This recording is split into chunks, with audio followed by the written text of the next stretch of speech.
Hello friends, स्वागत है आप सभी का कंप्यूटर स्टोरी जंक्शन पर।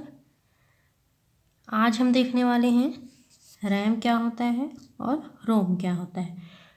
कल के वीडियो में हमने जाना था कि मदरबोर्ड क्या है, मदरबोर्ड का स्ट्रक्चर, ये सभी हमने कल किया था। आज हम देखने वाले हैं रैम। तो यहाँ पर आप देखिए रैम का फुल फॉर्म क्या है, रैंडम एक्सेस मेमोरी। ठीक है, ये आपका रैम का फुल फॉर्म है। अब देखिए यहाँ पर रैम के बारे में क्या कह रहा है। रैम को कंप्यूटर की प्राथमिक मेमोरी भी कहा जाता है। रैम में मेमोरी चिप होती है जो प्रोसेसर के द्वारा पढ़ी जाती है। जब फाइल या कंप्यूटर खोला जाता है तो जानकारी डेटा तब तक रोम में रहता है जब तक हम इसको प्रयोग करते हैं एवं सेव नहीं कर देते। ऐसे में किसी भी कंप्यूटर के कार्य करने की असल गति उसके रैम पर ही निर्भर करती है। रैम बड़ा अर्थात अधिक साइज का होने पर हम एक बार में कई प्रोग्राम समान गति से प्रयोग कर सकते हैं। ज़्यादातर रैम अस्थायी होते हैं, अतः कंप्यूटर को बंद करने पर इसका समूचा डेटा नष्ट हो जाता है और यह पूर्णतः खाली हो जाती है। यही कारण है कि किसी भी सॉफ्टवेयर को बंद करने या कंप्यूटर को बंद करने से पहले कार्य को सेव करना अर्थात हार्ड डिस्क में ट्रांसफ़र करना जरूरी होता है। यहाँ पर क्या कह रहा है, कोई क्या है, रैम अस्थायी होती है, तो इसीलिए हमको क्या करना पड़ता है, किसी भी डेटा को पहले सेव करना होता है। और रैम क्या है, रैम कंप्यूटर की प्राथमिक मेमोरी होती है। जो भी जैसे हम डेटा सेव करते हैं तो वो किस में जाके सेव हो जाएगा, हार्ड डिस्क में ट्रांसफ़र हो जाता है। लेकिन अगर आप डेटा को सेव नहीं करोगे तो वो रैम में रह जाता है। रैम की साइज जितनी ज़्यादा होगी आपका कंप्यूटर उतना ही तेज़ी से कार्य करेगा। साधारणतः इसकी साइज गीगाबाइट में मापी जाती है।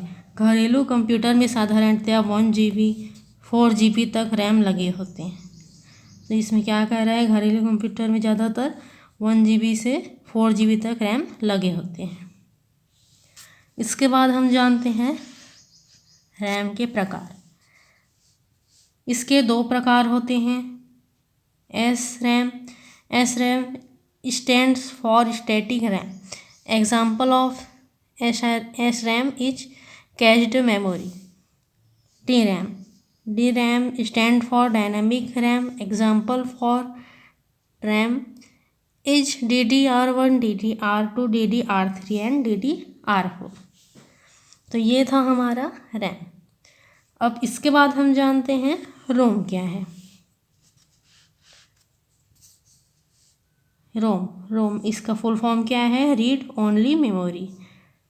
रीड ओनली मेमोरी एक नॉन वोलाटाइल मेमोरी होती है क्योंकि यह कंप्यूटर के बंद या चालू होने पर भी डेटा को सेव रखती है। यह किसी भी कंप्यूटर के बूटिंग प्रोसेस को कंट्रोल करता है। इसके 3 प्रकार होते हैं, प्रोरोम, प्रोग्रामेबल रीड मेमोरी। इसके बाद है आपका EPROM, erasable programmable read only memory. फिर आपका है EEPROM, electrically erasable programmable read only memory. तो ये है आपका रोम का प्रकार।